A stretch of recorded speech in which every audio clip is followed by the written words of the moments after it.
하두셋. 안녕하십니까. 사마에럴입니다.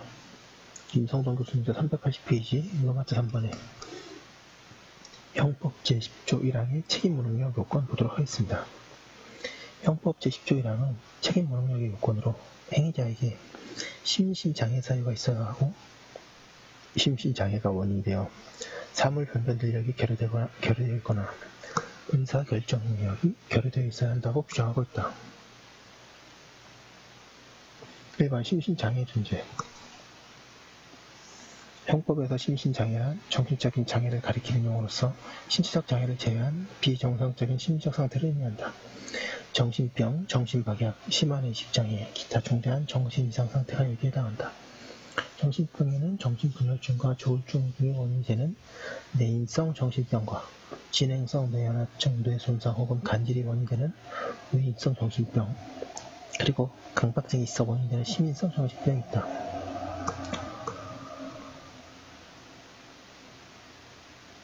정신방역은 백치, 치매 등 같은 지능방역을 의미한다. 심한 의식장애는 실신, 마취, 혼수상태, 깊은 최면상태, 극도 피로, 극도의 격정상태, 명정상태가 원인이 되어 자기의식과 위계의식 사이에 정상적인 연관이 단절된 상태를 말하고, 기타 중대한 정신이상 상태란 심한 의로증, 중한 충동장애 및 기타 중한 정신신경증 상태에 빠진 경우를 말한다. 충동조절장애와 같은 정신적 결함도 심신장애에 해당하는지가 문제된다. 원칙적으로 자신의 충동을 억제하지 못하여 범죄를 저지르는 현상은 정상인에게도 언제든지 찾아볼 수 있는 일이고, 그러한 성격적 결함을 가진 자가 자신의 충동을 억제하고 법을 준수하는 것은 기대될 수 있다. 따라서 충동조절장애나 성격적 결함은 그 자체만으로도 심신장애 사유에 해당하지 않는다고 보아야 할 것이다. 그러나 충동조절장애로 인한 행위라도 그 원인이 원래의 의미의 정신병이거나 충동조절장애의 정도가 매우 심각하여 행위자를 본래의 의미의 정신병을 가진 사람과 동등하다고 평가할 수 있는 경우에 다른 심신장애 사유와 경합된 경우에는 심신장애 사유로 인한 행위로 보아야 한다.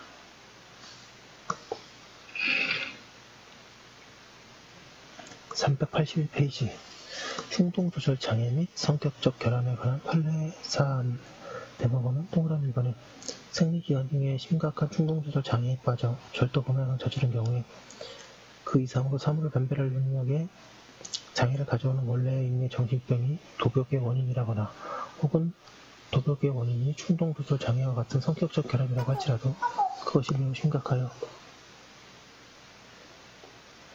원래의 의미의 정신병을 가진 사람과 동등하다고 평가할 수 있는 경우에는 심신장애로 인한 범행으로 보고 있다.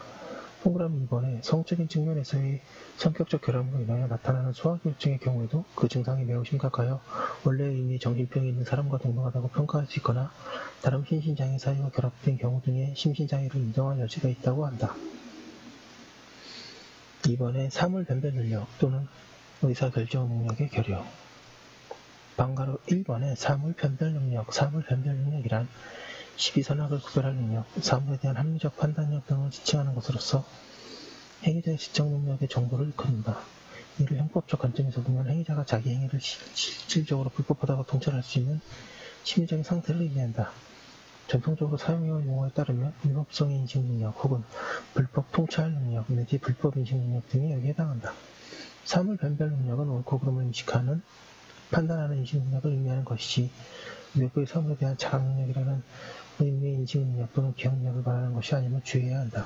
따라서 행위자가 행위 당시 공격 객체가 누구인지를 알고 있고 어떤 범행동으로 사용하였는지 소상하게 기억하고 있더라도 무조건 사물 변별 능력이 있다고 평가할 수는 없다. 사물에 대한 자각과 인식과 기억은 행위자의 고의를 인정하는 단서가 될 뿐이고 사물 변별 능력이란 이와는 별개로 행위자의 성과 악, 옳고 그름 등과 관련한 사회적 의미에 대한 판단 능력을 의미하기 때문이다. 사물 변별 능력과 기억 능력의 구별. 대법원도 사물 변별 능력과 기억 능력을 분명하게 구별하고 있다. 이에 따라 범행 당시 정신분열증으로 심신장애의 상태에 있었던 피고인의 피해자를 살해한다는 명확한 인식이 있었고 범행의 경위를 소상하게 기억하고 있다고 하여 범행 당시 사물의 변별 능력이나 의사결정 능력이 결여된 정도가 아니라 미약한 상태에 있었다고 단정할 수는 없는 것.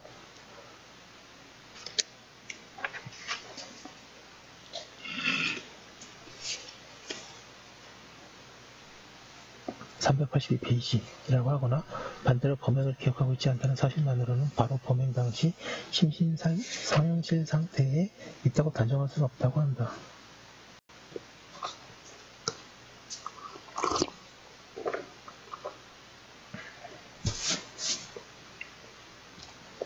양가로 이번에 의사결정 능력. 의사결정 능력은 행위자가 사물 변별 능력이라는 지식 능력과 맞게 자신의 행위 의사를 결정할 의지적 능력을 의미한다. 행위자가 자기 행위의 위법성을 인식하고서 이러한 인식에 따라 위법성 행위를 억제하는 의사를 결정하는 능력을 말하므로 이를 조정 능력 내지 행위 통제 능력이라고 부르기도 한다. 의사결정 능력의 유무 판단에 앞서 사물 변별 능력 여부에 먼저 판단해야 한다. 왜냐하면 의사결정 능력은 행위자가 현실적으로 사물을 변별하거나 변별할 가능성이 있었던 경우에 비로소 문제될 수 있기 때문이다. 행위자가 사물 변별 능력을 충분하게 갖추고 있으나 사물 의사결정 능력이 없는 경우란 행위자가 문제되는 행위로 나아가는 의사를 억제하고 그 행위를 하지 말아야 할 반대 방향의 통제 능력을 발휘할 수 없는 경우를 말한다. 예컨대 만취한 자가 자기도 모르게 상대방을 향하여 주먹을 흘리는 경우가 행위 통제 능력이 결여된 대표적인 사례에 해당한다.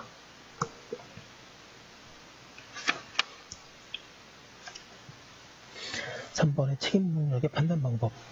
양가로 1번 책임 능력의 생물학적 요소와 심리학적 요소. 형법이 규정하고 있는 책임 능력의 두 가지 요건 가운데 심신장애 요소는 생물학적 요소이고 사물 변별 능력 또는 의사결정 능력은 심리학적 요소라고 파악하는 것이 일반적이다. 이에 따라 우리나라 형법은 이러한 두 가지 요소를 혼합적으로 규정하고 있다고 설명하고 있다. 그러나 책임 능력의 생물학적 요소인 정신병과 같은 심신장애 여부에 관한 판단은 현대의 정신의학적 지식, 즉 정신병학과 심리학적 지식을 필요로 하는 분야이다. 따라서 심리학적 기초자료는 심신장애라는 요소의 판단에도 중요한 영향을 383페이지 미치는 동시에 사물 변별 능력 또는 의사결정 능력과 같은 요소의 판단에도 중요한 영향을 미치는 요소라고 해야 할 것이다.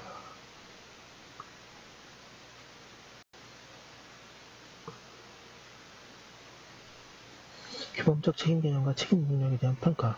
책임 능력의 여부를 평가함에 있어서 심신장애 여부를 판단하기 위해서는 생물학적 기초자료나 심리학적 기초자료를 참고해야 한다. 이때 생물학적 기초자료나 심리학적 기초자료는 해당 분야의 전문가 감정을 통하여 확보되어야 한다. 판사는 이러한 행위자가 정신분열증 환자이거나 명정자 혹은 간질병자라는 전문 감정인의 감정 소견에 따라 행위자에게 심신장애가 있음을 확인해야 한다. 다음으로 사물 변별 능력 또는 의사결정 능력은 행위자의 심리학적 요소를 통하여 판단할 수밖에 없다. 여기서 생물학적 기초자료나 심리학적 기초자료를 통해서 확인된 심신장애가 행위자의 심리적인 측면에서의 사물 변별 능력이나 의사결정 능력의 결여로 이어졌는가를 검토하는 과정을 갖는다. 법 적용자의 판사는 행위자의 책임 능력 여부에 대한 결론을 내림에 있어서 의학적 혹은 심리학적 감정 결과에 구속되지 않고 스스로 행위자의 사물 변별 능력 또는 의사결정 능력에 대한 규범적 판단을 한다. 이 과정에서 심신장애가 확인되더라도 행위자에게 사물 변별 능력 또는 의사결정 능력이 결여되어 있지 않다는 판사의 독자적인 평가가 내려지는 예가 많다. 이 경우에 판사는 감정 결과를 중요한 참고 자료로 삼으면서 사물 변별 능력 또는 의사결정 능력의 유무에 관한 판단 여부를 경험치에 비추고 독자적으로 설명부과의 방법으로 행위자에 대한 비난을 가할 수 있는지에 대한 규범적인 평가를 말한다. 규범적 책임 개념. 따라서 이와 같은 의미의 규범적 판단은 384페이지 법관에 따라 얼마든지 달라질 수 있다.